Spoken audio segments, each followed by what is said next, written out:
Welcome back to the Heidelberg Catechism.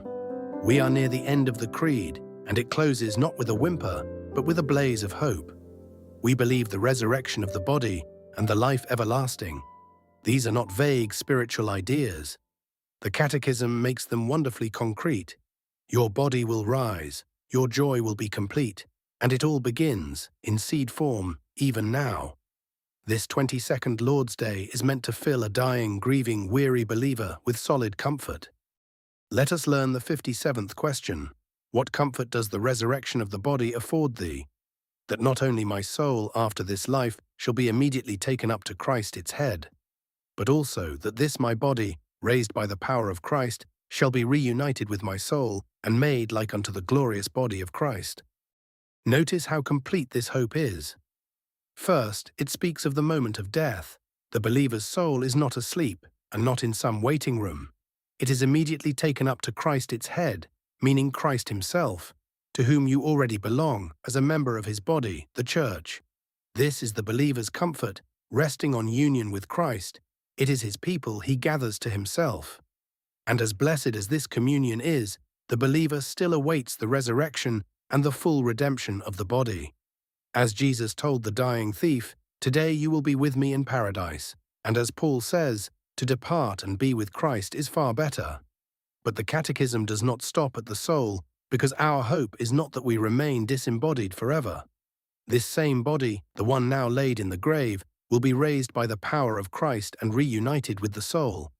And it will not be raised weak and dying as before, it will be made like his glorious body.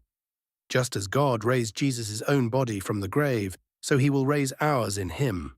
As John says, when he appears we shall be like him, because we shall see him as he is. As Paul says, this perishable body must put on the imperishable, and this mortal body must put on immortality.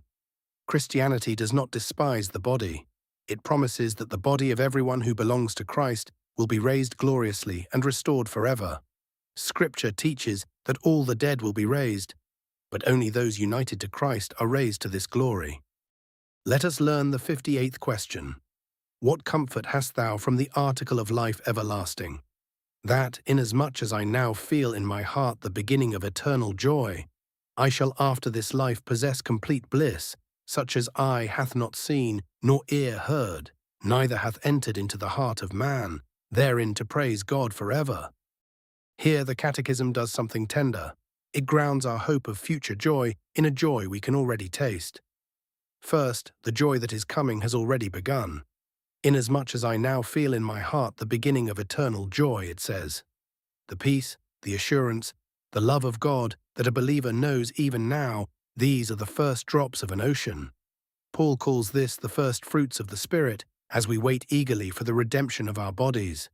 But notice what that beginning is not measured by. It is not measured by constant good feelings. In a season of grief or spiritual darkness, a believer may feel little of it, only a quiet, stubborn trust in Christ, or a hunger for him under heaviness. Small and embattled is still real because the ground of your hope rests on Christ raised, not on the strength of your feelings today. And when feelings fail altogether, and in some seasons you feel no joy at all, only the bare clinging to Christ, the Catechism's comfort is still for you. The beginning is real because he holds you. And the ocean is coming. The believer who dies is already with Christ and already possesses the blessedness the Catechism promises after this life, real and conscious joy for the soul with its head, beyond anything we have known here. And still a further fullness is coming. At Christ's return, as we saw in the resurrection of the body, this body will be raised and reunited with the soul, and that joy will be the full embodied joy God has prepared, joy so great that, in Paul's words, what no eye has seen, nor ear heard, nor the heart of man imagined, what God has prepared for those who love him.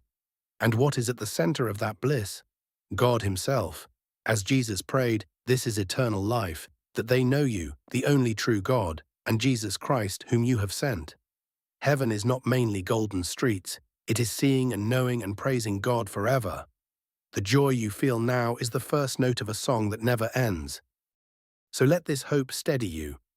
First, your very body, not just your soul, will be raised and made glorious. Does that change the way you regard your body, not as something to despise or to idolize, but as something Christ claims and will raise? And does it change how you view the bodies of those you have buried in Christ?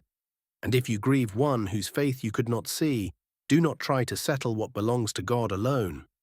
Entrust them to the Judge who does all things well, whose judgment is always right, and who has not made you their judge. And return to the sure promises Christ makes to his own, and let that hope hold you today. Second, eternal joy is not only ahead of you, it has already begun in your heart. Can you name a taste of it you already have? Or, if you cannot presently feel it, what promise of Christ can you cling to? Assurance may be diminished or interrupted for a time, and the promise still holds. And third, everlasting life is, at its core, knowing God. Relief from suffering and reunion with loved ones are beautiful, promised comforts, but make sure your ultimate hope of heaven is fixed on Him. The joy you taste in Christ now is only the beginning. The scriptures behind today's lesson are drawn from the Gospel of Luke, the Gospel of John, the letters to the Romans, the Corinthians, and the Philippians, and the first letter of John, all taken from the English Standard Version.